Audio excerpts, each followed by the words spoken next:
Good morning, class 3. Today in history class, we will start to explain the chapter which we had read in our previous classes. We have already completed the reading of the chapter 3, what we learned from history. Today, I will explain it to you. So let's start. About 5 million years ago, some ape-like creatures began walking on 2 feet.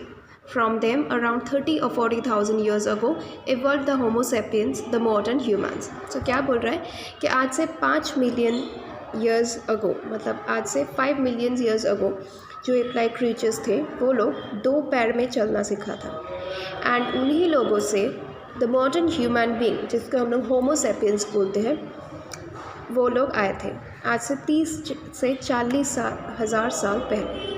Around 30 to 40,000 years ago वही ape like creature से जो लोग 2 पैर में चलना सीखा था, उन्हीं लोगों से होमो सेपियंस अर्थ में अपना एग्जिस्टेंस में आया.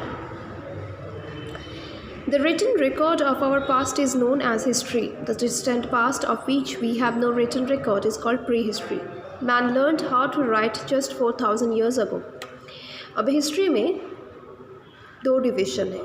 एक को हम लोग हिस्ट्री बोलते हैं, एक को हम लोग प्री हिस्ट्री बोलते हैं. हिस्ट्री किसको बोलते हैं? जो पास्ट का रिटन रिकॉर्ड है, मतलब जो लिखा गया है, जो पास्ट में जो भी इंसिडेंट्स है जो लिखा गया है, उसको हम लोग हिस्ट्री बोलते हैं. लेकिन मॉडर्न ह्यूमन बींग्स या ह्यूमन बींग्स का ही बात कर लो, वो लोग 4000 साल पहले ही लिखना स्टार्ट किया है. राइटिंग स्किल वो लोग उन लोगों के नॉलेज में आया 4000 साल पहले. तो इसका मतलब उसके पहले का जो हिस्ट्री है वो कैसे पता चलेगा? वहाँ पे तो कोई रिटन रिकॉर्ड नहीं है, कुछ भी लिखा हुआ नहीं है.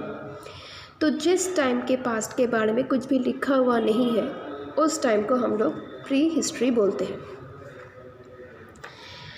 Until about 100 years ago, people did not know much about prehistoric times. In the last century, scholars known as archaeologists dug up some places and brought out the belongings of people of the prehistoric times. आज से 100 साल पहले भी हम लोगों को pre history के बारे में इतना कुछ नहीं पता था. इनफैक्ट प्री हिस्टोरिक टाइम्स पे क्या था हम लोग को इतना नहीं पता था.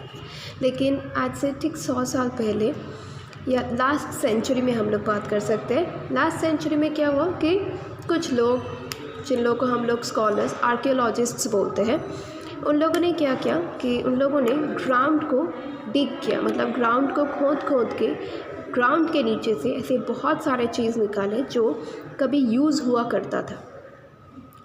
और वही सारे चीज़ें को निकाल के फिर उन लोगों को क्लीन करके उन लोगों को बहुत सारी एग्जामिन्स करके उन लोगों का डेट निकाल के फिर हम लोगों को पता चला कि वो सारे चीज़ एक्चुअली बहुत पुराने टाइम पे होमो सेपियंस ही यूज़ करते थे.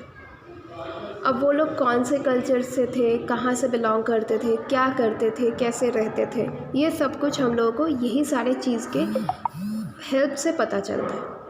तो ग्राउंड के नीचे से जो चीज़ खोद के आर्कियोलॉजिस्ट्स निकाले थे, जैसे पॉटरी, जैसे टूल्स, ऑर्नामेंट्स, बोन्स, ये सारे चीज़ को हम लोग आर्टिफैक्ट्स बोलते हैं.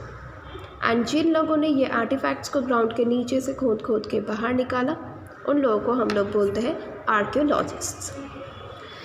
So class 3, please go through this 3 paragraphs as it has been explained to you. Thank you, class.